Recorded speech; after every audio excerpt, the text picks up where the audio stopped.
أعوذ بالله السميع العلي العظيم من الشيطان اللعين الرجيم بسم الله الرحمن الرحيم الحمد لله الذي هدانا لهذا وما كنا لنهتدي لولا أن هدانا الله لقد جاءت رسل ربنا بالحق الصلاة والسلام على صاحب الدين والإسلام والحل والحرام والركن والمقام والصلاة والصيام والسجود والقيام والشريعة والأحكام والحجة والبرهان والمحبة والعرفان والحق والبيان والكتاب والقرآن سيدنا ونبينا وشفينا ومولانا ومولى الثقلين جد الحسن والحسين أبي القاسم محمد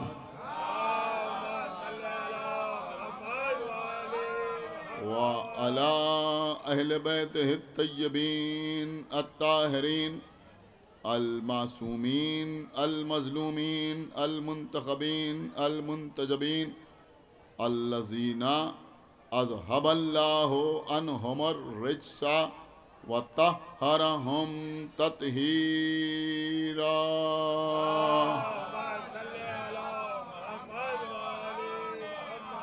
ولعنة الله على أعدائهم وقتلتهم وغاصبي حقوقهم ومنكري فضائلهم ومصائبهم أجمعين من الآن إلى يوم الدين اللهم عذبهم عذابا يستغيث منه أهل النار آمين رب العالمين أما بعد فقد قال الله سبحانه تبارك وتعالى في كتابه المجيد وفرقانه الحميد وقوله الحق بسم الله الرحمن الرحيم ولقد آتيناك سبعا من المثاني والقرآن العظیم صلوات محمد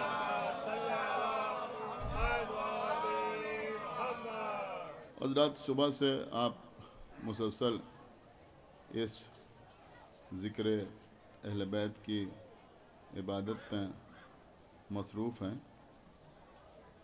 الحمدللہ ممبر پر ذاکرین تبدیل ہو رہے ہیں لیکن ذکر تبدیل نہیں ہو رہا میں سمجھتا ہوں کہ 1400 برس گزر گئے علماء خطبہ ذاکرین شعراء بارگاہ اہل بیت میں اپنی اوقات بھر نذرانہ عقیدت پیش کر رہے ہیں لیکن آج تک کوئی یہ نہیں کہہ سکتا کہ مدح اہل بیت کا حق ادا ہو گیا اس لیے کہ میں سمجھتا ہوں کہ اہل بیت کا حق ادا کرنا انشاءاللہ جملے کو آپ سماعت فرمائیں گے اہل بیت کا حق ادا کرنا بندوں کے بس کی بات نہیں ہے یہ تو صرف اللہ کی ذات ہے جو آیہ تطہیر میں اعلان کرتا ہے کہ ہم نے ان کو اتنا پاک اور پاکیزہ رکھا کہ جو پاک رکھنے کا حق ہے صلوات والے بات محمد وآلہ محمد بہرحال عزیزوں بہت زیادہ دیر آپ کو زحمت نہیں دینا ہے اس لیے کہ ہم بہت زیادہ دیر پڑھنے کے عادی بھی نہیں ہیں چند باتیں آپ کی خدمت میں عرض کرنا مقصود ہیں میں نے سورہ ہجر کی جس آیہ مبارکہ کو سرنامہ سخن قرار دیا ہے اس آیت میں قبلہ ارشاد رب العزت ہو رہا ہے اپنے حبیب کو مخاطب کرتے ہوئے کہ وَلَقَدْ آتَيْنَاكَ سَبْعًا مِنَ الْمَثَانِي وَالْقُرْآنَ الْعَظِيمِ۔ اللہ کہہ رہا ہے کہ ہم نے آپ کو سبع مثانی، سبع کہتے ہیں 7 کو، مثانی کا مطلب ہوا دہرایا جانا، یعنی اللہ کہہ رہا ہے کہ ہم نے آپ کو دہرائے جانے والے 7، یا دوسرے لفظوں میں کہہ دوں کہ 7 اور 7، خدا کے لیے بھائی بیدار ہوئیے، اور قرآن عظیم عطا فرمایا۔ شاید آپ کی خاموشی اول ٹوٹ جائے اگر میں ترجمے کو تھوڑی سی ترقی اور دے دوں۔ اللہ کہہ رہا ہم نے آپ کو دہرائے جانے والے 7 نہیں، ہم نے آپ کو 7 اور 7 نہیں، ہم نے آپ کو 14 اور قرآن عظیم عطا فرمایا۔ ایک صلوات پڑھے بر محمد و آل محمد۔ بہرحال عزیزہ، میرے خیال میں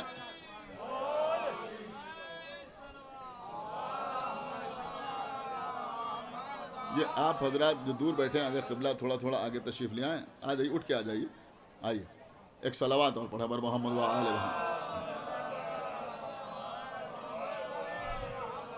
سنیے عزیزوں، اب اس وقت کی مجلس میں چاہتا ہوں کہ آپ کے سامنے سبع مثانی کے بجائے، حالانکہ آپ جانتے ہیں کہ سبع مثانی سے مراد سورہ حمد ہے جس میں 7 آیتیں ہیں، اور اللہ نے اس سورہ کو پیغمبر پر 2 بار نازل کیا، لہذا سورہ حمد کو سبع مثانی کہا جاتا ہے۔ ہمارے اور آپ کے چھٹے امام، امام جعفر صادق علیہ السلام، بہت توجہ کے ساتھ سنیے گا، ارشاد فرماتے ہیں کہ کیونکہ سورہ حمد کو سبع مثانی کہا گیا اور یہ پیغمبر پر 2 مرتبہ نازل ہوا۔ دیکھیے، اگر میثم زیدی کی بات ہو، کسی عالم کی بات ہو، کسی خطیب کا کوئی نکتہ ہو، کسی ذاکر کا بیان کیا ہوا کوئی گوشہ ہو، کسی شاعر کا نظم کیا ہوا کوئی شعر ہو، تو آپ کو مکمل اختیار ہوتا ہے کہ پسند آئے تو بولیں اور پسند نہ آئے تو خاموش رہیں۔ لیکن اگر امام کا قول آپ کو سنایا جائے تو پھر اہل بیت کے چاہنے والے کے لیے نہ پسند آنے کی تو گنجائش ہی نہیں ہے۔ ایک صلوات پڑھے بر محمد و آل محمد۔ سمجھ رہے ہیں آپ جو معاذ کر نہ پسند آنے کی تو گنجائش ہی نہیں ہے۔ تو آپ کے چھٹے امام نے ارشاد فرمایا، بہت توجہ کے ساتھ سنیے گا، ارشاد فرماتے ہیں ہمارے چھٹے امام کہ کیونکہ سورہ حمد سبع مثانی ہے، لہذا جب تک نماز میں 2 مرتبہ سورہ حمد نہ پڑھا جائے نماز مکمل نہیں ہوتی۔ ایک صلوات پڑھے بر محمد و آل محمد۔ یعنی آپ جانتے ہیں نا کہ نماز ہی نہیں ہوتی جب تک اس میں 1 بار نہیں بلکہ 2 مرتبہ سورہ حمد نہ پڑھا جائے۔ اب میں کسی تمہید میں نہیں پڑھنا چاہتا بلکہ میں آپ کو کہیں لے جانا چاہتا ہوں۔ آپ مجھے بتائیے کہ اگر کوئی شخص نماز پڑھنے کے لیے کھڑا ہو اور سورہ حمد کی جگہ سورہ بقرہ کی تلاوت شروع کر دے تو کیا اس کی نماز ہوگی؟ کہ نماز نہیں ہوگی۔ اگر کوئی سورہ حمد کی جگہ سورہ آل عمران پڑھے تو کیا نماز ہوگی؟ کہ نماز نہیں ہوگی۔ اگر کوئی سورہ حمد کی جگہ سورہ نساء کی تلاوت کرے تو کیا نماز ہوگی؟ کہ نہیں ہوگی۔ اگر کوئی سورہ حمد کی جگہ سورہ اعراف پڑھے، سورہ انفال پڑھے، سورہ توبہ پڑھے، سورہ یوسف پڑھے، بہت توجہ آپ حضرات کی چاہتا ہوں، کوئی سورہ پڑھے نماز نہیں ہوگی۔ کیوں؟ کہ نماز میں سورہ حمد ہی پڑھنا ہے۔ ہم نے کہا بھائی یہ نمازی جو ہے یہ قرآن کے 113 سوروں کا مخالف نظر آتا ہے، ایسا لگتا ہے اسے صرف سورہ حمد سے محبت ہے، کوئی اور سورہ نہیں پڑھتا۔ تو جواب ملے گا کہ بھائی یہ قرآن کے بقیہ سوروں کا مخالف نہیں ہے۔ ہم نے کہا پھر ہر نماز میں، فجر کی نماز میں سورہ حمد، ظہر کی نماز میں سورہ حمد، عصر کی نماز میں سورہ حمد، مغرب کی نماز میں سورہ حمد، عشاء کی نماز میں سورہ حمد، یہ ہر نماز میں سورہ حمد کیوں پڑھتا ہے؟ تو جواب ملے گا کہ بھئی یہ اپنی مرضی سے نہیں پڑھتا، اللہ کے رسول نے فرمایا ہے کہ نماز میں سورہ حمد پڑھو، لہذا ہم ہر نماز میں سورہ حمد پڑھتے ہیں۔ انشاءاللہ آپ خاموش نہ رہیں گے، جملہ عرض کر رہا ہوں کہ بھئی ہم نمازیوں نے پوچھا کہ اے اللہ کے رسول نماز میں کیا پڑھیں؟ نبی نے کہا سورہ حمد پڑھو۔ تو آج تک ہم نماز میں سورہ حمد پڑھتے ہیں، اس کی جگہ کوئی اور سورہ نہیں پڑھتے۔ ایسے ہی ہم جیسے ذاکرین نے پوچھا کہ مجلس میں کیا پڑھیں؟ کہ زینوا مجالسکم بذکر علی جبن ابی طالب۔ صلوات بر محمد و آل محمد۔ زینت دو اپنی مجلسوں کو علی۔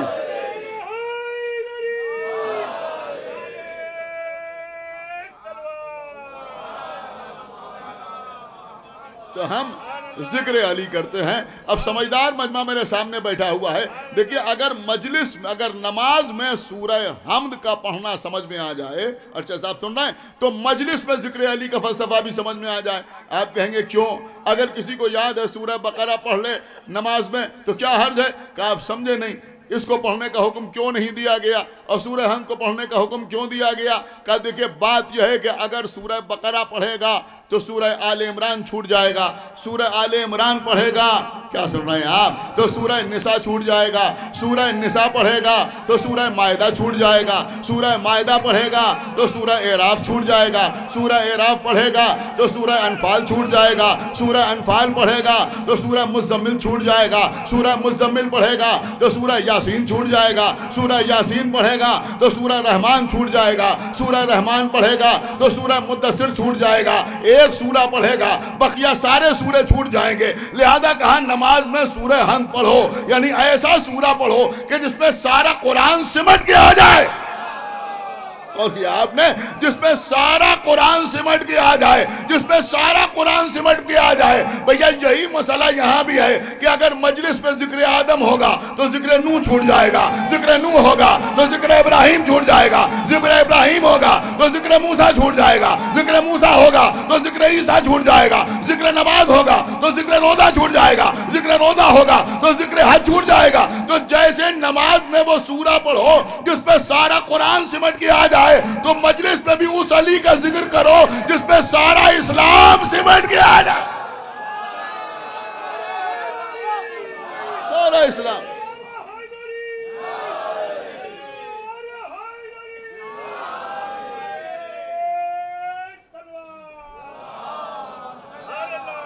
غور کیا آپ نے, اس کا ذکر کرو, اس کا تذکرہ کرو کہ جس میں سارا کا سارا اسلام, غور کر رہے ہیں, جس میں سارا کا سارا اسلام سمٹ کے آ جائے. اب جب علی کا ذکر ہوگا تو اس میں آدم کا ذکر بھی ہوگا, نوح کا ذکر بھی ہوگا, ابراہیم کا ذکر بھی ہوگا, موسیٰ کا بھی ذکر ہوگا. آپ سمجھئے یہ میں خالی خطابت نہیں کر رہا ہوں بلکہ آپ کے سامنے جو عرض کر رہا ہوں میرے پاس حدیث رسول ہے. پیغمبر کیا فرما رہے ہیں, جو آدم کو ان کے علم میں, سن رہے ہیں آپ, ایک صلوات پڑھے بر محمد و آل محمد. آدم کو ان کے علم میں, جو نوح کو ان کے تقوی میں, جو ابراہیم کو ان کی خلت میں, جو موسیٰ کو ان کی حیبت میں, جو عیسیٰ کو ان کے زہد میں دیکھنا چاہتا ہے وہ علی کے چہرے کی طرف دیکھے.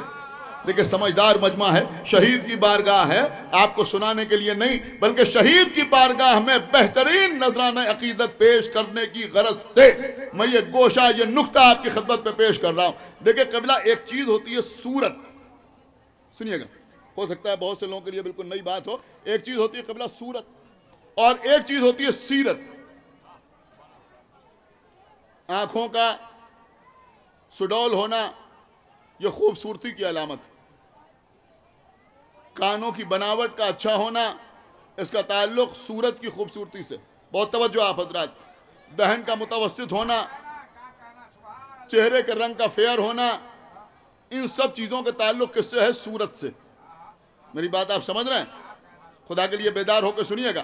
لیکن اخلاق اس کا تعلق صورت سے نہیں ہے, سیرت سے ہے. علم اس کا تعلق سیرت سے ہے, صورت سے نہیں ہے. سخاوت اس کا تعلق سیرت سے ہے, صورت سے نہیں ہے. زہد اس کا تعلق سیرت سے ہے, صورت سے نہیں ہے. ورع اس کا تعلق سیرت سے ہے, صورت سے نہیں ہے. شجاعت اس کا تعلق سیرت سے ہے, صورت سے نہیں ہے. اگر کسی کی صورت بہت اچھی ہو لیکن سیرت اچھی نہ بھی ہو تب بھی, غور کر رہے ہیں آپ, کسی کی صورت بہت اچھی ہو لیکن سیرت اچھی نہ ہو تو دنیا میں کوئی اسے پسند نہیں کرتا. بات میری سمجھ رہے ہیں نا؟ ہم نے کہا بھائی ان کی صورت دیکھیے, میں نے کہا آپ ان کی صورت دیکھ رہے ہیں, ذرا ان کی بدخلقی بھی دیکھیے, ذرا ان کا جہل بھی دیکھیے. کیا چل رہا ہے آپ غور کر رہے ہیں؟ ذرا ان کا مزاج بھی دیکھیے. اس کا مطلب یہ ہوا کہ اگر سیرت اچھی نہ ہو تو کوئی صورت کو پسند نہیں کرتا, لاکھ اچھی کیوں نہ ہو. لیکن اگر کسی کی سیرت اچھی ہو اور صورت اچھی نہ بھی ہو, دیکھیں بہت سمجھدار مجمع میرے سامنے بیٹھا ہوا ہے کہ اگر کسی کی سیرت اچھی ہو لیکن صورت اچھی نہ بھی ہو تب بھی زمانہ اسے پسند کرتا ہے. جناب بلال کی قسم. بھائی صلوات بڑے محمد والے.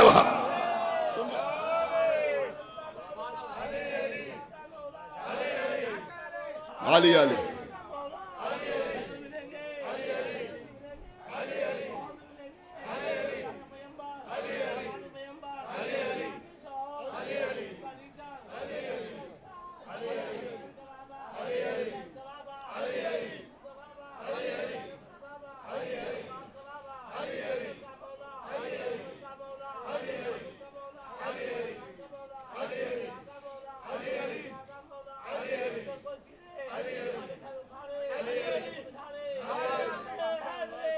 یا علی. ایک صلوات اور پڑھ دے پر محمد و آل محمد.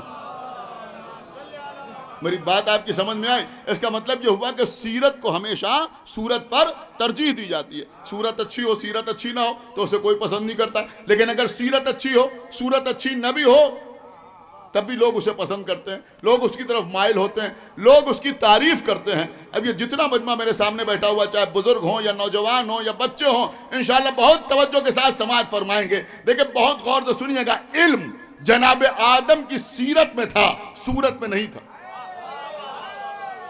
سنا آپ نے یا کچھ نہیں سنا ہے؟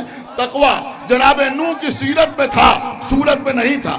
خلت جناب ابراہیم کی، شاید آپ غور نہیں کر رہے میں آپ کو کہاں لے جا رہا ہوں. خلت جناب ابراہیم کی سیرت میں تھی، صورت میں نہیں تھی. زہد جناب عیسیٰ کی سیرت میں تھا، صورت میں نہیں تھا. لیکن نبی نے کیا فرمایا کہ جو آدم کو ان کے علم میں، نوح کو ان کے تقوی میں، ابراہیم کو ان کی خلت میں، موسیٰ کو ان کی حیبت میں، عیسیٰ کو ان کے زہد میں دیکھنا چاہے وہ کہاں دیکھے؟ کہ علی کے چہرے کی طرف دیکھے. جی چاہے تو بولیے گا. اب سمجھ میں آیا؟ جو انبیاء کی سیرت میں ہوتا ہے وہ علی کی صورت میں ہوتا ہے.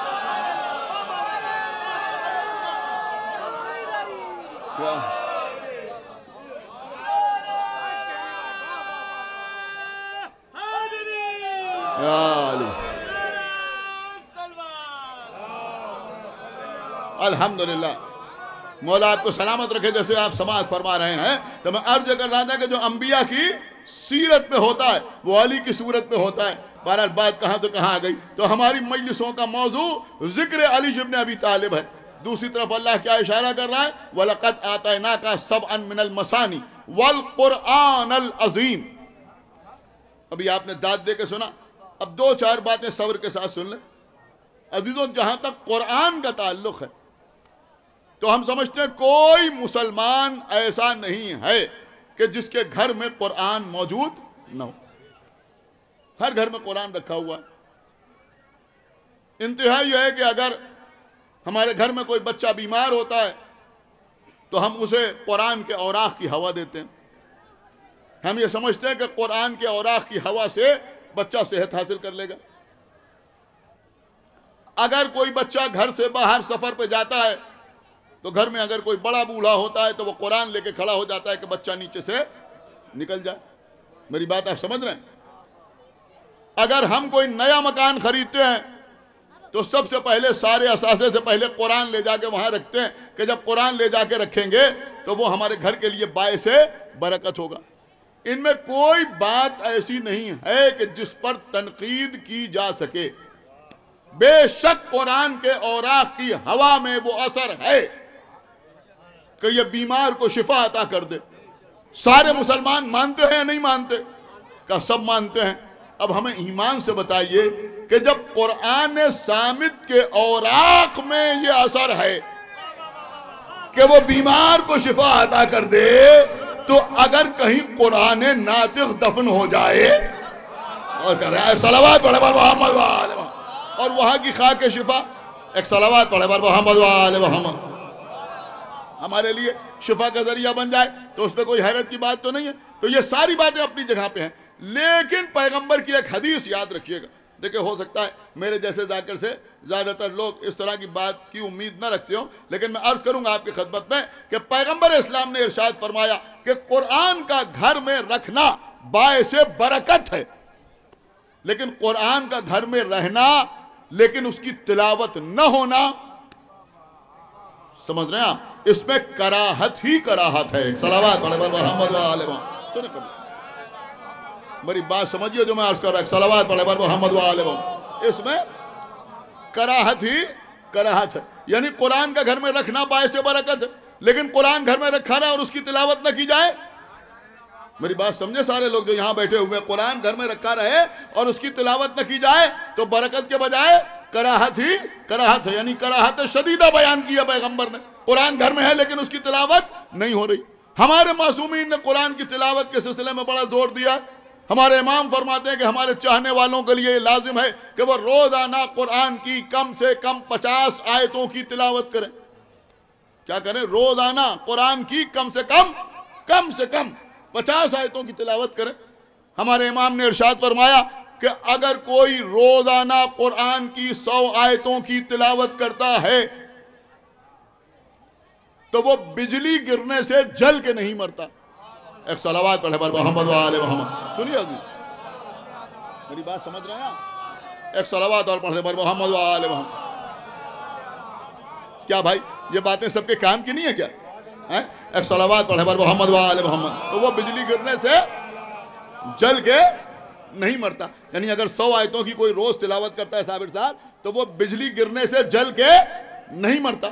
اب اگر آپ روزانہ 50 آیتیں پڑھ رہے ہیں یا 100 آیتیں پڑھ رہے ہیں تو اب یہ آپ جو لوگ تلاوت کرتے رہتے ہیں ان کو اس بات کا احساس ہوگا کہ اگر سورہ بقرہ کی 50 آیتیں یا 100 آیتیں پڑھ رہے ہیں تو زیادہ وقت لگ جائے گا، اور اگر سورہ رحمان پڑھ رہے ہیں غور کر رہے ہیں تو جلدی جلدی آیتیں مکمل ہو رہی ہیں۔ بسم اللہ الرحمن الرحیم 1 آیت مکمل، الرحمن 2 آیتیں، علمہ القرآن 3 آیتیں، خلق الانسان 4 آیتیں، علمہ البیان 5 آیتیں۔ ایک صلوات پڑھے بر محمد و آل محمد۔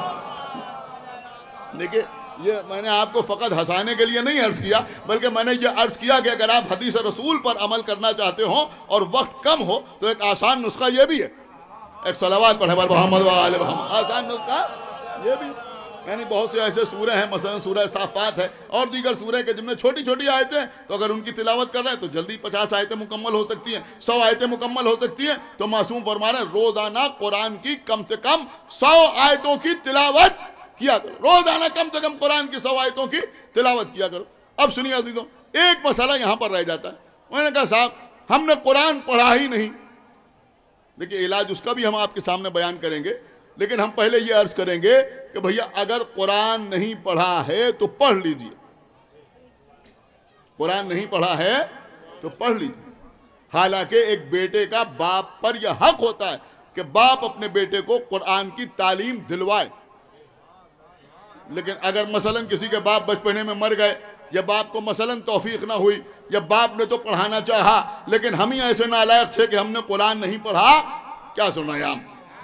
سمجھ رہے ہیں؟ تو عمر کچھ بھی ہو گئی ہو، 50 سال کے ہو گئے ہوں، 60 سال کے ہو گئے ہوں، 40 سال کے ہو گئے ہوں، کسی سے قرآن پڑھ لیجئے، کسی سے قرآن پڑھ ضرور لیجئے۔ دیکھیں الحمدللہ ابھی بھی اگر اردو باقی ہے تو ہماری ہی مجلسوں میں باقی ہے۔ آپ جملہ نہ سمجھیں گے تو کون سمجھے گا؟ جملہ عرض کر رہا ہوں پوری توجہ کے ساتھ کہ بھئیہ ابھی بھی ارشد صاحب سنیے گا۔ دیکھیں اکثر لوگ اردو بولنے میں غلطی کرتے ہیں، اب میرا جیسا آدمی بھی اگر تلفظ کی غلطی کر دے تو آپ پریشان تو نہیں ہوں گے کہ اب بھی اگر موقع ملے تو قرآن پڑھ لیجئے، اس لیے کہ پڑھنے لکھنے کا عمر سے کوئی تعلق نہیں ہے۔ بھائی صلوات پڑھے بر محمد و آل محمد۔ بھائی ایک صلوات پڑھے بر محمد و آل محمد، کیا تعلق؟ ایک صلوات اور پڑھے بر محمد و آل محمد۔ جب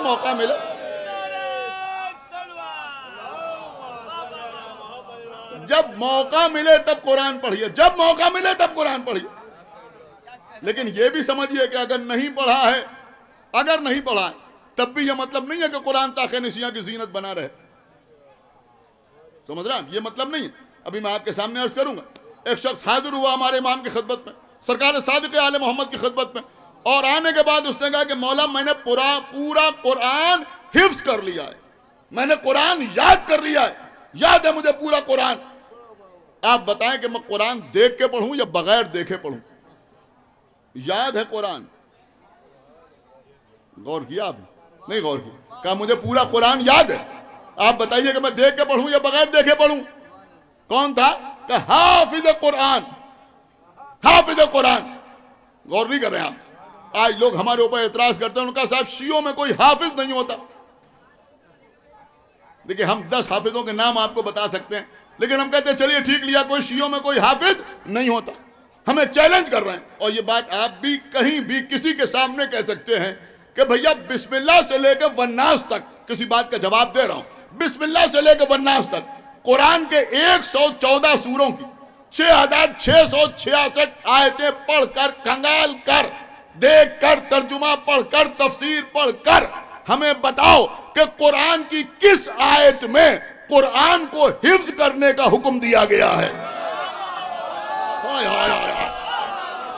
بھائی صلوات پڑھیں پر محمد وآلہ محمد. دیکھیں میں کچھ عرض کر گیا. نہیں ایسے نہ سنی عزیزوں, بڑی محنت کی مجلس پڑھ رہا ہوں. ایک صلوات پڑھیں پر محمد وآلہ محمد.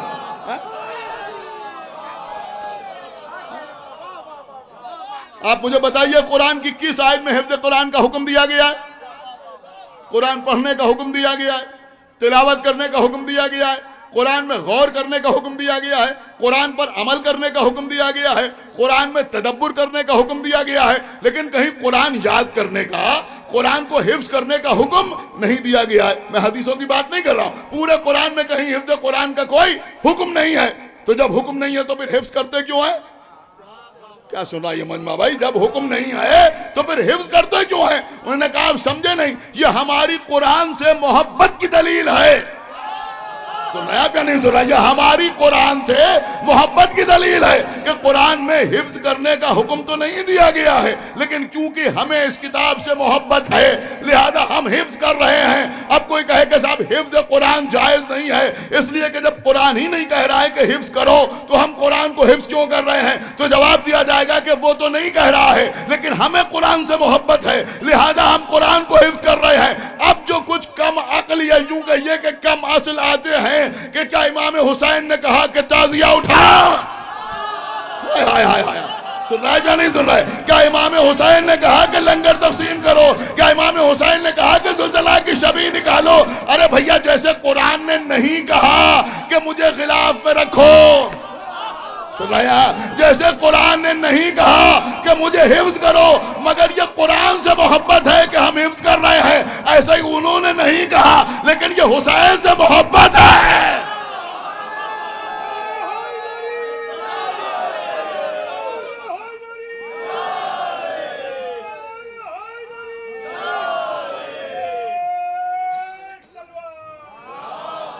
سمجھئے میری بات کو جماعت کرو. ایک بابا تو بلا ہوں صلوات پڑھے پر محمد وآلہ محمد. کہا قرآن نے تو نہیں کہا, قرآن نے تو نہیں کہا, لیکن یہ ہماری قرآن سے محبت ہے جو ہم اسے حفظ کر رہے ہیں. ایسے ہی انہوں نے تو نہیں کہا لیکن یہ ہماری ان سے محبت ہے جو ہم عزاداری کر رہے ہیں, یہ ہماری ان سے محبت ہے جو ہم ماتم کر رہے ہیں, یہ ہماری ان سے محبت ہے جو ہم ان کے غم میں رو رہے ہیں. اور بھائی یہاں تو مسئلہ ہی عجیب و غریب ہے. لوگ کہتے ہیں صاحب امام نے کب کہا؟ ارے امام کیوں کہیں گے؟ کیوں کہیں گے امام؟ میری بات سنیے, امام کہیں گے کیوں؟ حالانکہ میں وہ حدیثیں پیش کر سکتا ہوں لیکن میں دوسرے رخ سے بات کر رہا ہوں کہ بھائی امام کیوں کہیں گے؟ ہمارے باپ مر گئے, ہم نے کسی کو فون کر کے کہا کہ تم ہمیں تعزیت دینے کے لیے آؤ. ہائے ہائے ہائے ہائے, سنی نہیں رہا میں کیا عرض کرنا بھائی. ہم نے کسی کو فون کر کے کہا کہ تم آ کے ہمیں گلے لگاؤ, ہم نے کسی کو فون کر کے کہا کہ تم آ کے ہمارے آنسو پوچھو, ہم نے کسی کو فون کر کے کہا کہ تم ہماری خدمت پہ تعزیت پیش کرنے کے لیے آؤ, کہ ہم نے نہیں کہا, ہم نے نہیں کہا یہ نہیں آئے, ہمارا موڈ ان سے خراب. میں نے کہا کیوں خراب ہے بھائی؟ آپ نے کہا ہوتا تو ہم آتے. سنایا کیا نہیں سنایا ہے؟ ہم نے کہا کہ بھائی آپ کیوں نہیں آئے؟ انہوں نے کہا بھائی آپ نے کہا ہوتا تو ہم آتے, آپ ناراض کیوں ہو رہے ہیں؟ تو ہم جواب دیں گے بھیا یہ غم کا معاملہ تھا, ہم کیوں کہتے؟ اتنے لوگوں کو آپ نے آتے ہوئے دیکھا پھر بھی آپ کو توفیق نہ ہوئی. سمجھ رہے ہیں؟ ایک صلوات پڑھے پر محمد. آپ اسی انتظار میں رہے. ایک صلوات پڑھے پر محمد وآلہ محمد.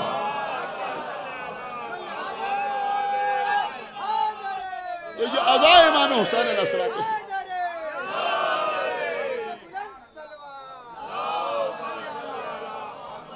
سنیے قبلہ, کچھ باتیں بھی آپ تک پہنچانا ہے, پوری توجہ.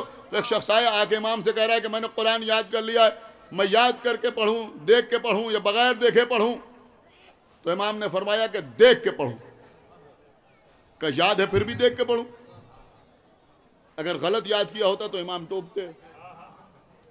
کہتے کہ یہاں زبر نہیں ہے زیر ہے، یہ غلطی وہ غلطی وہ غلطی. لیکن امام نے یہ نہیں کہا، بلکہ امام نے کہا دیکھ کے پڑھو. کہا مولا جب یاد ہے تو دیکھ کے کیوں پڑھیں؟ اب آپ نہ بولیں گے تو کون بولے گا؟ امام کا جواب ہے. ظاہر سی بات ہے جو امام کا کلام ہوتا ہے وہ کلام کا امام ہوتا ہے. کہ مولا جب یاد ہے تو دیکھ کے کیوں پڑھیں؟ کہ دیکھ کے اس لیے پڑھو کہ اگر خالی یادداشت کے سہارے پڑھا، یعنی بغیر دیکھے پڑھا، تو صرف تلاوت کا ثواب ملے گا. لیکن اگر دیکھ کے پڑھا تو قرآن کی تلاوت کا ثواب بھی ملے گا، قرآن کی زیارت کا ثواب. ایک صلوات پڑھے بل محمد وآلہ محمد. قرآن کی ایک صلوات اور پڑھے بل محمد وآلہ محمد.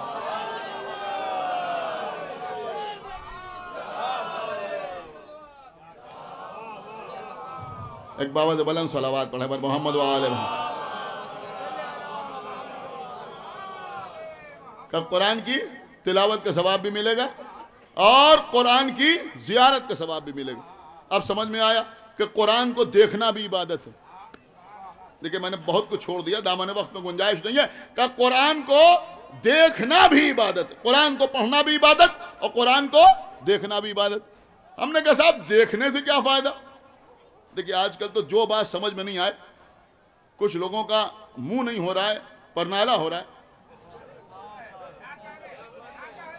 سمجھ رہا؟ جو بات سمجھ میں نہ آئے بولنا شروع کر دیتے، یہ سمجھ میں نہیں آتا، یہ سمجھ میں نہیں آتا، یہ سمجھ میں نہیں آتا.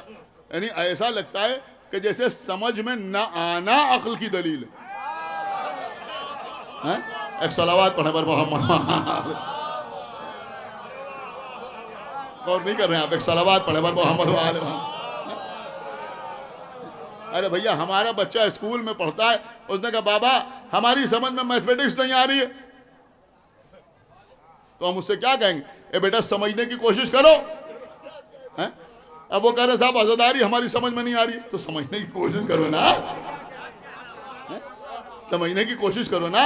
ماتم سمجھ میں نہیں آ رہا ہے، سمجھنے کی کوشش کرو. زنجیر زنی سمجھ میں نہیں آ رہی ہے، سمجھنے کی کوشش کرو.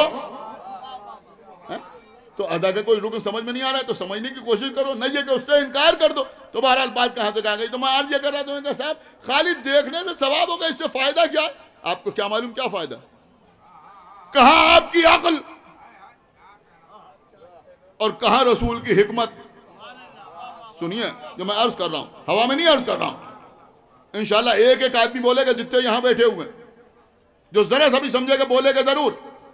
یہ دیکھنے کا فائدہ میں بتاؤں آپ کو کیا ہے. اگر قرآن کا دیکھنا عبادت نہ ہوتا، یہ نہ بتایا جائے، تو جس کو قرآن پڑھنا نہیں آتا اس کے گھر میں قرآن جس دان میں لپٹا ہوا الماری پر رکھا ہے، گرد و غبار پڑ رہا ہے. ہم نے اسے کہا یہ قرآن ایسے کیوں رکھا ہوا ہے؟ اس نے کہا کیا کریں پڑھنا ہی نہیں آتا. کچھ غور نہیں کر رہے ہیں آپ؟ کیا کریں پڑھنا ہی نہیں آتا. لیکن اگر اسے یہ بتایا جائے کہ قرآن کا دیکھنا بھی ثواب ہے، دیکھیں میری طرف دیکھیں، اگر اسے یہ بتایا جائے کہ قرآن کا دیکھنا بھی ثواب ہے، قرآن کے حروف کی طرف دیکھنا بھی عبادت ہے، تو اب یہ گنجائش ہے یا نہیں ہے کہ بھئی ٹھیک ہے ہمیں قرآن پڑھنا نہیں آتا لیکن قرآن کو ایسا ہی نہ رکھے رہنے دیں، بلکہ صبح کی نماز پڑھیں، وضو کر کے نماز پڑھی، قرآن کو اتاریں، جزدان سے باہر نکالیں، رحل پر رکھیں. پڑھنا ہی تو نہیں آتا، دیکھ تو سکتے ہیں.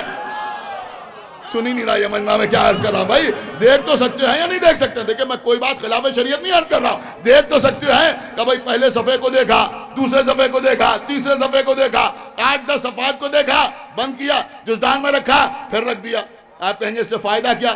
دیکھیں ثواب کا ثواب، عبادت کی عبادت، لیکن خالی عبادت نہیں ہے. آپ سمجھے ہی نہیں اس میں حکمت کیا ہے. اگر یہ نہ بتایا جاتا تو جس کو قرآن نہیں پڑھنا آتا اس کے گھر میں تو ہمیشہ ایسے ہی رکھا رہتا. نہیں غور کر رہے ہیں آپ میں کیا عرض کر رہا ہوں. لیکن اگر یہ بتایا جائے تو کم سے کم یہ ہوگا یا نہیں ہوگا کہ بھئی قرآن کو ایک دن دیکھا، خالی دیکھا، پڑھنا آتا ہی نہیں. ایک دن دیکھا، 2 دن دیکھا، سن رہے ہیں آپ، 3 دن دیکھا، 4 دن دیکھا، 5 دن دیکھا، 6 دن دیکھا، 1 مہینہ، 2 مہینہ، 3 مہینے، 6 مہینے، سال بھر، 2 سال. ہمیں کب تک دیکھے گا؟ روزانہ قرآن کو دیکھتا ہے پھر لپیٹ کے رکھ دیتا ہے. کبھی تو توفیق ہوگی روزانہ خالی دیکھتے ہیں کسی سے پڑھ لیں. ہو گیا نہیں؟ آپ آپ بتائیے مجھے، تو میں عرض کر رہا ہوں ایک صلوات پڑھے بر محمد و آل محمد۔ آپ میرے خیال میں وہاں پہنچ نہیں نہ جہاں میں آپ کو لے جانا چاہتا ہوں۔ ارے بھیا کبھی تو توفیق ہوگی کہ روزانہ خالی جاہلوں کی طرح دیکھتے ہیں، عبادت تو ہو رہی ہے، ثواب تو مل رہا ہے، لیکن کسی سے پڑھ لیں تو تلاوت کا بھی ثواب ملے گا اور قرآن کی زیارت کا بھی ثواب ملے گا۔ جتنے لوگ یہاں بیٹھے ہوئے ہیں حال میں، اب ظاہر سی بات ہے یہی میرے سامنے ہے، میں ان سارے حضرات سے پوچھ رہا ہوں کہ یہ بات آپ کی سمجھ میں آئی یا نہیں ہے؟ آپ نے واہ واہ کی یا نہیں کی، اس سے کوئی غرض نہیں۔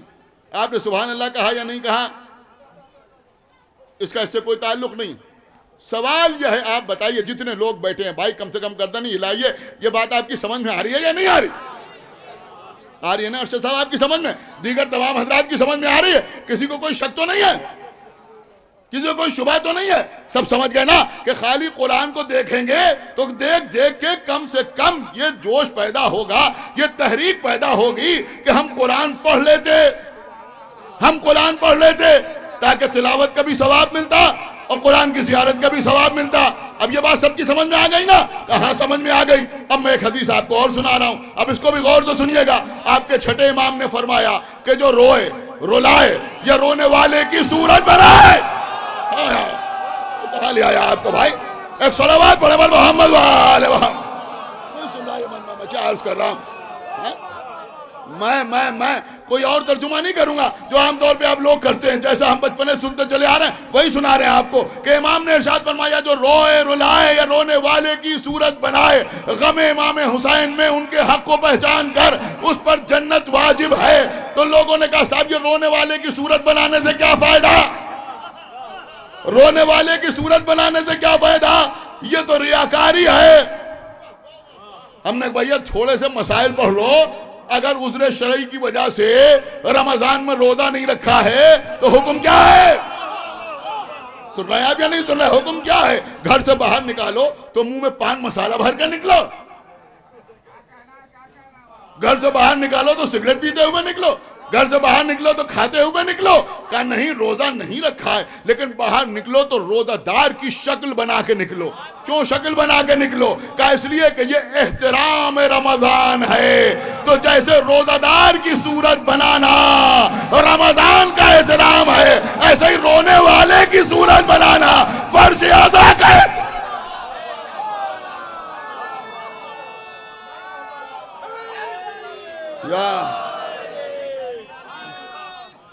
یہ فرض ادا کا احترام۔ ایک بابا جو بلند صلوات پڑھے بر محمد و آل محمد۔ سمجھ رہے ہیں قبلہ؟ یہ کیا ہے؟ کہ یہ فرض ادا کا احترام ہے، یہ فرض ادا کا احترام۔ دیکھیں عزیزوں اس وقت ان چیزوں کی ضرورت ہے، لہذا آپ کی خدمت پہ عرض کر رہا ہوں۔ ایک صلوات پڑھے بر محمد و آل محمد۔ سمجھ رہے ہیں؟ اور الحمدللہ اس وقت مسئلہ یہ ہے کہ جو پڑھ رہا ہے وہ بھی اور جو سن رہا ہے وہ بھی، یعنی اس وقت جو مجلس پڑھ رہا ہے یعنی میں اور آپ جتنے لوگ سن رہے ہیں سب کے سب در حسین سے خیرات کھانے والے ہیں۔ غور کر رہے ہیں آپ؟ لہذا جو جس کی کھاتا ہے اس کی طرف سے بولتا ہے۔ ایک صلوات پڑھے بر محمد و آل محمد۔ جو جس کی کھاتا ہے، سیدھی سیدھی بات ہے یا نہیں؟ میری بات سمجھے؟ ایک صلوات پڑھے بر محمد و آل محمد۔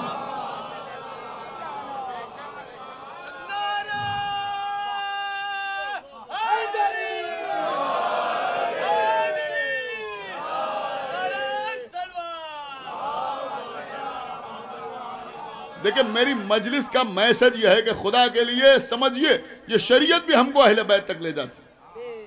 جو کہتے ہیں شریعت و محبت، ارے شریعت بھی کہیں اور سے تھوڑی آئی، شریعت بھی کہیں اور سے نہیں آئی، یہ سمجھ لیجئے کسی اور کی دی ہوئی نہیں ہے۔ پڑھیے اصول کافی، آپ کے ساتویں امام ارشاد فرماتے ہیں کہ اللہ نے ساری کائنات کی خلقت سے پہلے، میں ایک طویل حدیث کو مختصر کر کے آپ کی خدمت پہ پیش کر رہا ہوں۔ آپ کے ساتویں امام نے ارشاد فرمایا کہ اللہ نے ساری کائنات کی خلقت سے پہلے ہمارے انوار کو پیدا کیا اور پھر ہمارے صدقے میں ساری کائنات کو بنایا اور پھر ساری کائنات پر ہماری اطاعت کو واجب قرار دیا۔ اب جی چاہے تو بولیے گا، جی چاہے تو نہ بولیے گا۔ لوگ پوچھتے ہیں شریعت کیا ہے، ہم آپ کو بتا رہے ہیں شریعت کیا ہے۔ آپ کے ساتویں امام نے فرمایا کہ اللہ نے سب سے پہلے ہمیں بنایا، پھر ہمارے صدقے میں میں کائنات کو بنایا، پھر کائنات پر ہماری اطاعت کو واجب و لازم قرار دیا، پھر امام نے فرمایا کہ جس شے کو ہم نے پسند کیا اللہ نے اسے حلال قرار دیا، اور جسے ہم نے ناپسند کیا صلوات بر محمد و آل محمد، اسے ہم نے پسند کیا، ایک صلوات اور پڑھتے بر محمد و آل محمد، اسے حلال بنایا، جسے ہم نے ناپسند کیا اللہ نے اسے حرام قرار دیا۔ دیکھیں میں خالی جملوں سے مجلس نہیں پڑھنا چاہتا، پوری توجہ آپ حضرات کی چاہتا ہوں، غور کر رہے ہیں؟ تو عزیزوں میں عرض یہ کر رہا تھا کہ قرآن کو دیکھے گا تو ایک دن دیکھے گا، 2 دن دیکھے گا، 3 دن دیکھے گا، 4 دن دیکھے گا، کبھی تو توفیق ہوگی کہ قرآن پڑھ لے۔ وہی مسئلہ یہاں بھی ہے۔ میر انیس صلی اللہ مقامہ نے فرمایا کہ ضبط گریہ مجلس سرور میں ہو سکتا نہیں۔ یہ اپنے بچوں کو سکھائیے، بتائیے مجلس میں فرش ادا پر بیٹھنے کی تہذیب کیا ہے۔ میر صاحب فرماتے ہیں ضبط گریہ مجلس سرور میں ہو سکتا نہیں، سر جھکا کر بیٹھ گر مجلس میں رو سکتا نہیں۔ ایک صلوات پڑھیں بر محمد و آل محمد، سر جھکا کر بیٹھ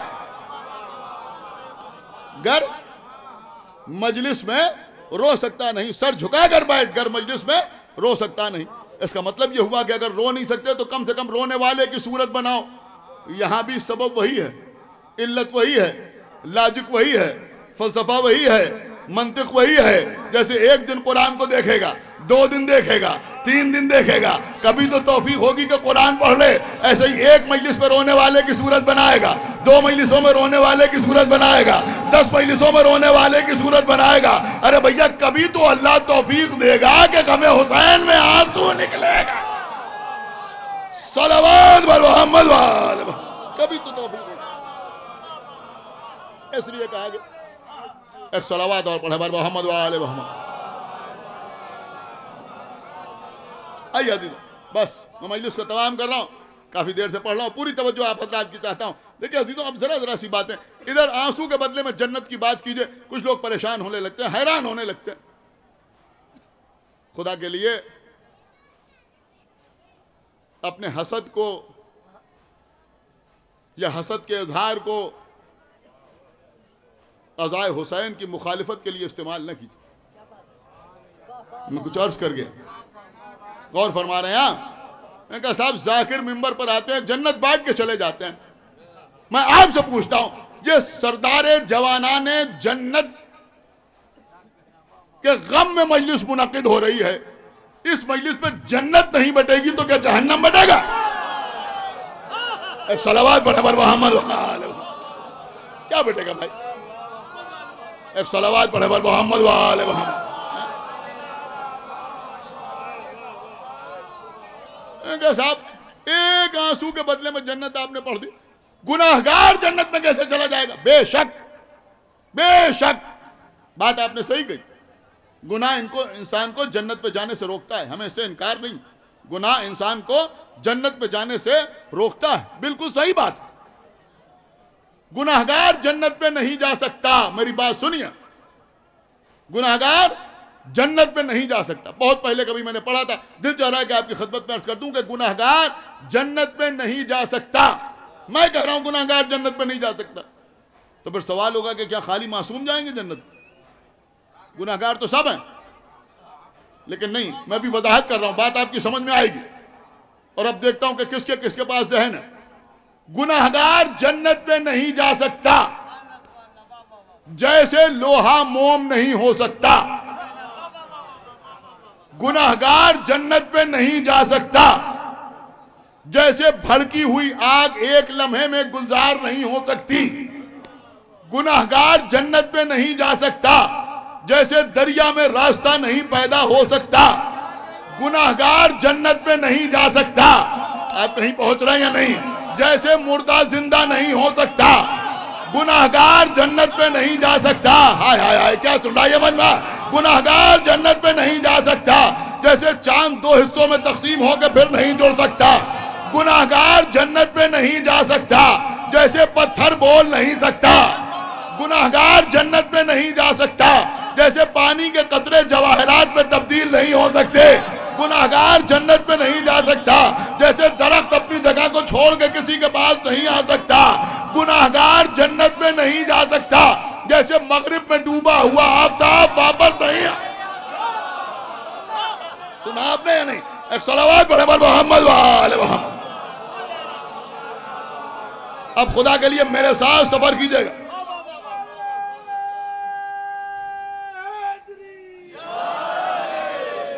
میں آپ کو معرفت کی معراج پر لے جانا چاہتا ہوں۔ گناہگار جنت میں نہیں جا سکتا، جیسے مغرب میں ڈوبا ہوا آفتاب واپس نہیں آ سکتا، لیکن خدا کے لیے اس فرق کو سمجھیے کہ لوہا موم نہیں ہو سکتا، یعنی لوہے میں خود یہ صلاحیت نہیں ہے کہ وہ موم ہو جائے، لیکن اگر اللہ کا نبی داؤد چاہے، سنا آپ نے، تو لوہے کو موم بنا دے۔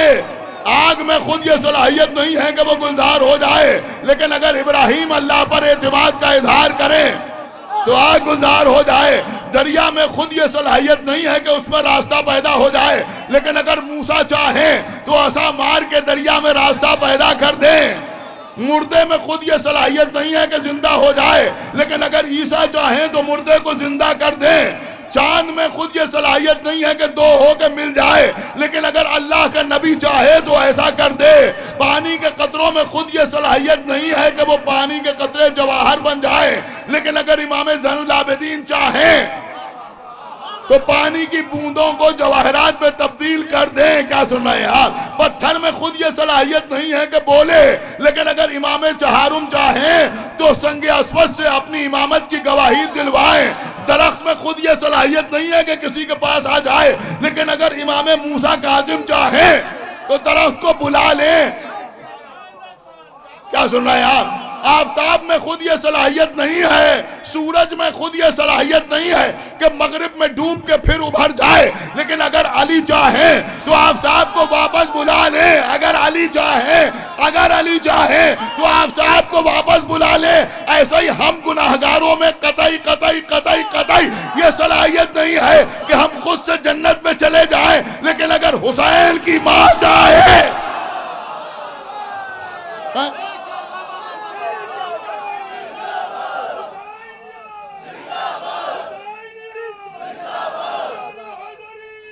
وہ چاہے۔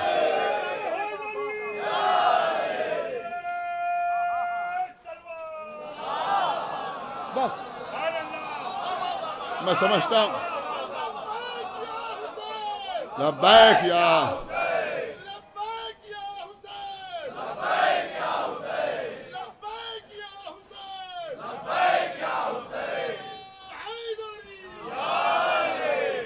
بس عزیزوں 10-12 منٹ میرے پاس اور ہیں، مسلم فضائل بھی پڑھنا ہے، مصائب بھی پڑھنا ہے، بات تمام ہو رہی۔ 6:25 مجھے بتایا گیا کہ اذان ہوتی ہے، اس سے پہلے انشاءاللہ مجلس تمام ہو جائے گی۔ تو اگر حسین کی ماں چاہے تو جنت پہ لے جائے، بس اتنی سی بات۔ اب لوگ پریشان ہوتے ہیں، انہوں نے کہا صاحب آنسو کا قطرہ کیا ہے؟ ارے بھیا آنسو کا قطرہ کچھ نہیں ہے، آنسو کا قطرہ کچھ نہیں ہے۔ ہم ایک کاغذ کا ٹکڑا لے کے بازار میں جاتے ہیں اور اپنی پسند کی ساری چیزیں لے کے چلے آتے ہیں۔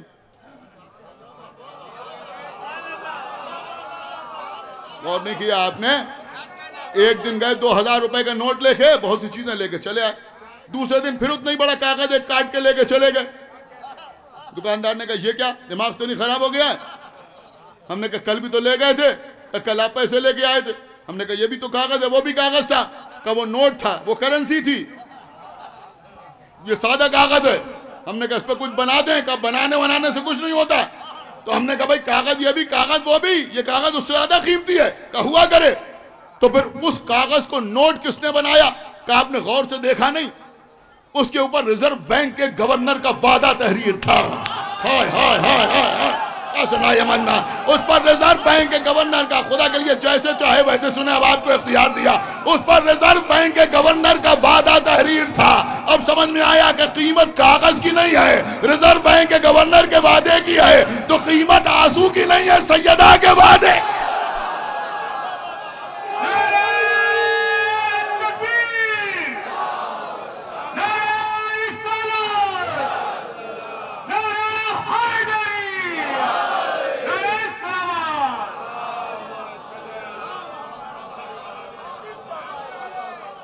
قبلہ دامن وقت میں گنجائش ہوتی تو میں اور بھی بہت کچھ آپ کے سامنے عرض کرتا. نہایت پڑھا لکھا سمجھدار مجمع میرے سامنے ہے.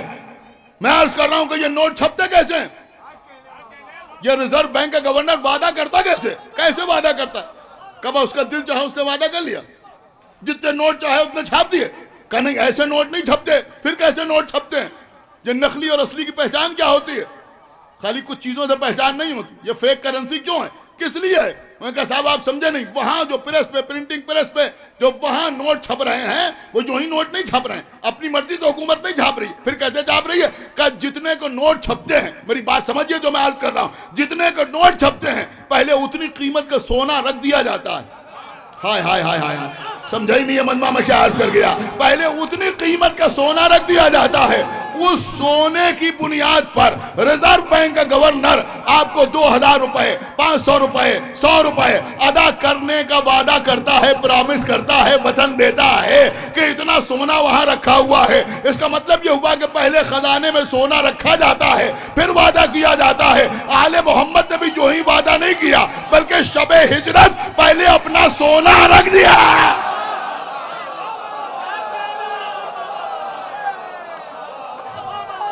صلوات بر محمد وآلہ محمد.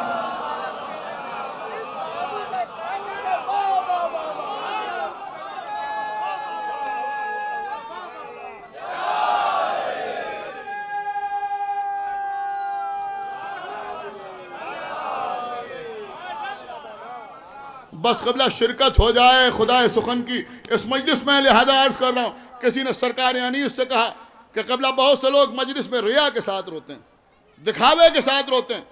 کیا فرماتے ہیں آپ اس کے لیے؟ میر انیس صلی اللہ مقامہ ہماری جان قربان، کیا غضب کے 4 مصرے انہوں نے ارشاد فرمائے. یہ 2 رباعیاں سنیے پر اس کے بعد مسائل. میر انیس صلی اللہ مقامہ فرماتے ہیں، حالانکہ مجھے لگ رہا ہے کہ مجھے نہ معلوم پڑھنا چاہیے نہیں پڑھنا چاہیے، وقت بالکل قریب آ چکا ہے. میر انیس فرماتے ہیں کہ داغ غم شہ سینے کے گل بوٹے ہیں. سنیے میں نہیں بابا، دور دور کھڑے ہوئے حضرات سنیں. اب دیکھتا ہوں کون ہاتھ نہیں اٹھاتا ہے. وہ فرماتے ہیں داغ غم شہ سینے کے گل بوٹے ہیں. پھر کہتے ہیں کیا ماتم سرور کے مزے لوٹے ہیں. ہائے ہائے ہائے ہائے. دیکھیں میں دیکھ رہا ہوں حیدرآباد کے حضرات بھی بیٹھے ہوئے ہیں. میرے خیال میں بات کے 2 مصرے یہ زیادہ اچھی طرح سمجھ سکتے ہیں. وہ کہتے ہیں داغ غم شہ. دیکھیں حیدرآباد والوں سے خصوصی توجہ چاہتا ہوں، آپ کے مطلب کی بات ہے. وہ کہتے ہیں داغ غم شہ سینے کے گل بوٹے ہیں، کیا ماتم سرور کے مزے لوٹے ہیں. پھر میر انیس فرماتے ہیں کہ مجلس میں ریا سے، یعنی دکھانے کے لیے، کہتے ہیں مجلس میں ریا سے جو روتے ہیں انیس، اشک ان کے بھی موتی ہیں مگر جھوٹے ہیں. صلوات پڑھے بر محمد وآلہ محمد. اشک ان کے بھی موتی ہیں. نہیں نہیں نہیں، ابھی بات مکمل ہی کہاں ہوئی. وہ کہتے ہیں اشک ان کے بھی موتی ہیں مگر جھوٹے ہیں. جب یہ ربائی میر صاحب نے فرمائی قسم خدا کی، تو مرزا دبیر نے ایک اور ربائی کہی. یہ انیس و دبیر میں کمپٹیشن نہیں تھا، ایک دوسرے کی رد نہیں ہو رہی تھی، بلکہ یہ آسمان مدح اہل بیت کے آفتاب و مہتاب دنیا کو یہ بتانا چاہتے تھے کہ فضائل آل محمد کی کوئی حد نہیں ہے. غور کر رہے ہیں آپ؟ یہ نہ سمجھنا کہ انیس نے کہہ دیا تو بس نہیں، یہ آل محمد کے فضائل ہے، دوسرا اس سے آگے نکل سکتا ہے. اب مرزا دبیر نے 4 مصرے کہے اسی ردیف و قافیہ کے ساتھ. مرزا دبیر فرماتے ہیں کہ کیا کیا، بس سنیے، کیا کیا گوہر اشک عزا لوٹے ہیں. ہائے ہائے ہائے، سن رہا ہے یا نہیں سن رہا ہے؟ کہتے ہیں کیا کیا گوہر اشک عزا لوٹے ہیں. سمجھدار لوگ بیٹھے، کیا کیا. دیکھیں کیسے سجایا ہے قسم خدا کی. ریا والا جو الزام ہے، اس کو رد کیسے کر رہے ہیں. وہ کہنے کیا کیا گوہر اشک عزا لوٹے ہیں اور ثابت یہ ہوا شیشہ دل ٹوٹے ہیں. کہتے ہیں کیا گوہر اشک عزا لوٹے ہیں، ثابت یہ ہوا. اب جیسے دل چاہے خاموش رہ کے، چاہے ہاتھ اٹھا کے، چاہے نعرے لگا کے، جیسے چاہے ویسے دونوں مصرے سنیے گا. میر انیس کیا فرما رہے ہیں؟ وہ فرماتے ہیں مجلس میں ریا سے جو روتے ہیں انیس، اشک ان کے بھی موتی ہیں مگر جھوٹے ہیں. مرزا دبیر کہتے ہیں کیا گوہر اشک عزا لوٹے ہیں، ثابت یہ ہوا شیشہ دل ٹوٹے ہیں. اور یا یعنی مجلس میں کہتے ہیں یا اشک ریائی یعنی دکھاوے کے آنسو، کہتے ہیں یا اشک ریائی کی بھی قیمت ہے بہشت، موتی سچے ہیں جوہری جھوٹے ہیں۔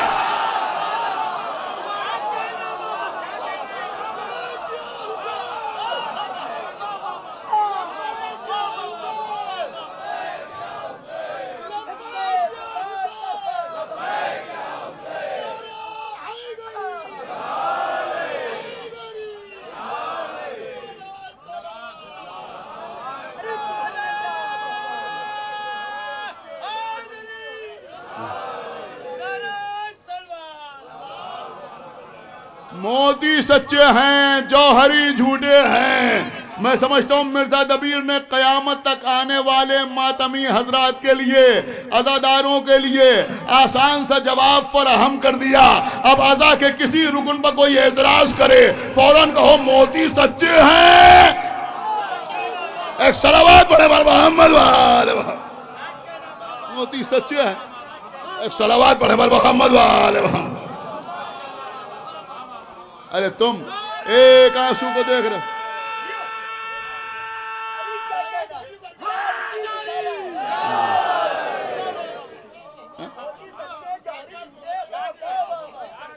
یا اشک ریائی کی بھی قیمت ہے بہشت، موتی سچے ہیں جوہری جھوٹے ہیں۔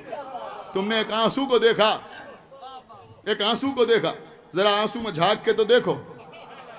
جب اسی آنسو کے قطرے میں قاسم کی پامال لاش کے ٹکڑے نظر آئیں، جب اسی آنسو کے قطرے میں آن محمد کے جنازے نظر آئیں، جب اسی آنسو کے قطرے میں حسین علی اکبر کے سینے سے برچھی کھینچتے نظر آئیں، جب اسی آنسو کے قطرے میں حسین کے ہاتھوں پر علی اصغر منقلب ہوتے ہوئے نظر آئیں، جب اسی آنسو کے قطرے میں حسین کے گلے پر چلتا ہوا خنجر نظر آئے، جب اسی آنسو کے قطرے میں سکینہ کے کانوں سے بہتا ہوا خون نظر آئے، جب اسی آنسو کے قطرے میں لوٹی ہوئی چادریں نظر آئیں، جب اسی آنسو کے قطرے میں نوک نیزہ پہ حسین کا سر نظر آئے، تب بتاؤ کہ آنسو کیا ہے اور جنت کیا ہے۔ ہاں عزیزوں، بھرا گھر حسین نے کربلا میں قربان کر دیا۔ ہاں عزیزوں، مغرب کا وقت آ رہا ہے، یہ خاص وقت عصر ہے۔ بس عزیزوں، مجلس تمام ہو رہی ہے، شاید یہی عصر کا وقت تھا جب شمر ملون کا خنجر چلنے کی تیاری ہو رہی تھی۔ بی بی زینب کے کانوں میں آواز آ رہی تھی کہ 1900 ہیں زخم تنے چاک چاک پر، ارے زینب نکل، حسین طرف دائیں۔ خدا آپ کو کسی غم میں نہ رلائے سوائے غم سرکار سید الشہداء کے۔ ہاں عزیزوں، بی بی زینب ایک بلندی پہ کھڑی ہوئی دیکھ رہی تھی۔ ہاں عزیزوں، ایک شہید کی بارگاہ میں بیٹھے ہیں۔ میں سید الشہداء کا تذکرہ کر رہا ہوں۔ میں سمجھتا ہوں کہ شہید کی آنکھوں سے بھی آنسو بہ رہے ہوں گے، اس لیے کہ یہ حسین ابن علی کے مصائب ہیں۔ ہاں بی بی زینب کھڑی دیکھ رہی ہیں، شمر خنجر لے کے آگے بڑھ رہا ہے۔ ہاں زینب دیکھ رہی ہیں، شمر خنجر کو پتھر پر مار مار کے آگے بڑھ رہا ہے، خنجر کو کند بناتا ہوا آگے بڑھ رہا ہے۔ جب دیکھا کہ کوئی حسین کا بچانے والا نہیں، آواز دیے پسر ساتھ، ارے تو کھڑا دیکھ رہا ہے، بوسہ گاہ رسالت پر خنجر چلنے کی تیاری ہے۔ عزیزوں، پسر سعد نے سر جھکا لیا، امام حسین نے سر اٹھایا، اشارے سے کہا بہن زینب خیمے میں واپس جاؤ۔ زینب خیمے میں آئیں، زمین کربلا لرزنے لگی، آسمان سے خون برسنے لگا، منادی نے ندا دی قد قتلا حسین بے کربلا۔ عزیزوں، روایتیں تو بہت ہیں، مصائب کے گوشے تو بہت ہیں، واقعات تو بہت ہیں اور سب مستند ہیں۔ یہ وہ ظالم افراد تھے جن سے کسی ظلم کی بعید نہیں ہے۔ آپ یہ کہیں گے یہ نہیں کر سکتے تھے، یہ نہیں کر سکتے تھے، ایسا کچھ نہیں ہے، لیکن عزیزوں زبان لرزتی ہے وہ مصائب پڑھتے ہوئے، اس لیے کہ ہم سمجھتے ہیں کہ اگر وہ مصائب پڑھے جائیں تو پھر پڑھنے والا پڑھتے پڑھتے مر جائے، سننے والا سنتے سنتے مر جائے۔ لہذا بس ایک اشارہ سنیے مجلس تمام، آپ یہاں زیارت کے لیے آئے ہیں نا، ابھی نماز ہوگی، نماز کے بعد آپ زیارت پڑھیں گے۔ السلام علیکہ یا ابا عبداللہ، السلام علیکہ یا ابن رسول اللہ۔ ہاں عزیزو، حسین کی زیارت سید الزیارات کہلاتی۔ جب آپ زیارت پڑھتے ہیں تو آپ کے ذہن میں کیا ہوتا ہے کہ حسین کے روضے کا سنہرا گنبد ہوتا ہے۔ ہمارے ذہن میں امام حسین کی زری ہوتی ہے. جب آپ زیارت کرنے کربلا جاتے ہیں وہاں بھی زیارت پڑھتے ہیں تو وہاں کبھی زری سامنے ہے، کبھی باب القبلہ سامنے ہے، کبھی حسین کے گنبد و مینار سامنے ہے، آپ زیارت پڑھتے ہیں. لیکن آپ کو معلوم ہے عزیزوں، زینب نے سید سجاد کا شانہ ہلایا. اے بیٹا سید سجاد. بس عزیزوں، میں صرف آپ کے دل کے تار کو چھیڑنا چاہتا ہوں. دیکھتا ہوں کس بلند آواز سے آپ روتے ہیں. قسم خدا کی عزیزوں، محسوس کریں گے تو روئیں گے ضرور. زینب نے سید سجاد کا شانہ ہلایا. اے بیٹا سید سجاد. ارے دیکھو زمین لرز رہی ہے، آسمان سے خون برس رہا ہے. منادی ندا دے رہا ہے قد قتل حسین بن کربلا. اے پھوپھی اماں خیمے کا پردہ اٹھائیے. اب جو خیمے کا پردہ اٹھا، ابھی میں نے عرض کیا آپ زیارت پڑھتے ہیں، کبھی حسین کی زری سامنے، کبھی حسین کا گنبد سامنے، کبھی تصور میں حسین کا روضہ. خدا کسی بیٹے کو یہ منظر نہ دکھائے.